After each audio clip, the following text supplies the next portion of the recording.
आज मैं जब सो कर के जगी ना तो मुझे टाइम का बिल्कुल भी अंदाज़ा नहीं रहा और बाहर आकर के देखा ना तो एकदम अंधेरा हो चुका था और पीयू की फ्रेंड ना पीयू के साथ खेल करके ना वापस जा रही थी और बाहर जब आकर के मैंने देखा, ये देखिए मेरा कपड़ा फैला ही हुआ था। आज मैंने कपड़ा भी उठाना मैं भूल गई थी, तो मैंने फटाफट सारे कपड़ों को उठा करके ला के रूम में रख दी थी क्योंकि इसे मुझे फोल्ड करना था। लेकिन फिर ना मुझे किचन में जब भी जाना था, बच्चों के लिए दूध तैयार करना था, मैंने उनको नाश्ता दे दिया था और मेरी हेल्पर भी ना सारा खुद का काम कर रही थी, तो सारा काम निपटा करके ना वो सब्जी काट रही थी। फिर इधर देखिए मेरी बड़ी वाली बेटी पूजा कर देती है ना शाम का आरती, तो मैं निश्चिंत हो जाती हूँ। फिर मैं किचन में आ गई थी क्योंकि मुझे खुद के लिए, मुझे ना सो कर के जगी थी ना तो अच्छा नहीं लग रहा था, तो मैंने खुद के लिए चाय बनाया और बच्चों के लिए ना मैं दूध तैयार करने के लिए लग गई थी। तो आपको आपको पता है मैं क्या देती हूँ बच्चों को ना डेली ना ये खजूर वाला दूध देती हूँ। शाम के टाइम में एक एक गिलास दोनों को मैं दे देती हूँ ना, तो फिर ठीक रहता है बच्चों के लिए। तो मैंने फटाफट बच्चों का दूध तैयार कर लिया था। एक एक खजूर से मैं ना उसका अंदर वाला जो बीज होता है वो निकाल निकाल करके रख रही थी। फिर मैं इसे मिक्सी ग्राइंडर में ना हनी डाल करके पीसूँगा। और उधर मैंने अपने चाय भी चढ़ा दिया था और नाश्ता भी खुद के लिए निकाल करके रख लिया था क्योंकि मैंने सुबह ही नाश्ता किया, आज खाना मैंने नहीं खाया था ना। मैं नाश्ता कर करके ना ये जो सोई ना, तो फिर डायरेक्ट जा करके शाम में ही मेरा नींद टूटा है।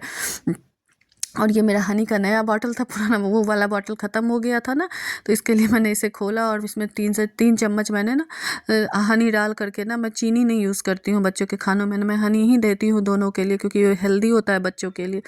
और आपको पता ही है एक माँ का ज़िंदगी, माँ का मुझे लगता है सबसे टफ वर्क ना एक माँ का ही होता है। आप दिन भर लगे रहिए, बच्चों ने क्या खाया, बच्चों ने क्या किया, कैसा बिहेव कर रहे हैं, हर हर चीज़ पे आपका नज़र होना चाहिए बच्चों के। आजकल के टाइम में तो और भी आप आँख नाक कान सब आपको खुला रखना। अगर आपको बच्चों पे ध्यान नहीं देंगे ना, तो ये वाली बात हो जाती है, नज़र हटी दुर्घटना घटी। तो जो भी पेरेंट्स है ना, मैं उन सब से कहूँगी जो एकदम सभी पेरेंट्स ना अपने बच्चों के लिए ना आँख नाक कान एकदम बिल्कुल खुला रखे। और ये देखिए मेरा नाश्ता का प्लेट रेडी हो चुका था। मैंने बच्चों के लिए दूध ले लिया था, खुद के लिए चाय ले लिया था और लाइट ऑफ करके मैं आ गई थी अपने रूम में।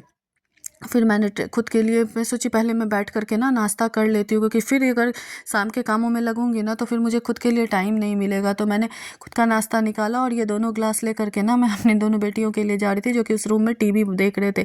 फिर मैं नाश्ता करूँगी, कपड़ा फोल्ड करूँगी, रूम अरेंज करूँगी और फिर दोनों बच्चों को मैं पढ़ने के लिए ना बिठा दूँगी। तो फिर वही सोचा जो पहले नाश्ता कर लेती हूँ, आराम से चाय पी लेती हूँ। चाय पी लूँगी ना तो फिर मेरा पूरा बॉडी एनर्जेटिक हो जाता है। हाँ, चाय चाहिए मुझे सुबह तो एकदम मस्ट ही है चाय। हाँ, शाम में कभी होता है जो नहीं पीने का मूड रहता है, बट पता नहीं क्यों आज जब सो कर के जगी थी ना तो लग रहा था पहले चाय ही पी लूँ। तो फाइनली मेरा नाश्ता हो गया था। फिर मैंने सारे कपड़ों को ना एकदम अच्छे से फोल्ड करके अलग अलग मैं रख दी थी, क्योंकि सबको फिर सबके जगह पे रखना था। और यही अगर मैं अभी नहीं समेटती ना तो फिर ये इधर से उठ करके उधर, उधर से उठ करके इधर हो जाता है। इसलिए मैं कोशिश करती हूँ जब भी मैं कपड़े उठा करके ले करके आऊँ ना, मैं तभी ही फोल्ड करके ना जगह पे लगा लूँ, नहीं तो फिर अगर जो रह गया तो फिर रह गया।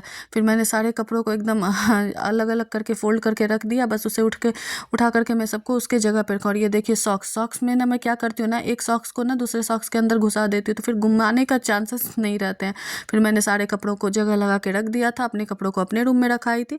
और फिर कपड़ा समेटते टाइम में जो थोड़ा बेड इधर उधर हो गया था ना, मैंने सब कुछ अरेंज करके बेड अरेंज कर लिया। अब मैं बैठूंगी बच्चों को पढ़ाने के लिए।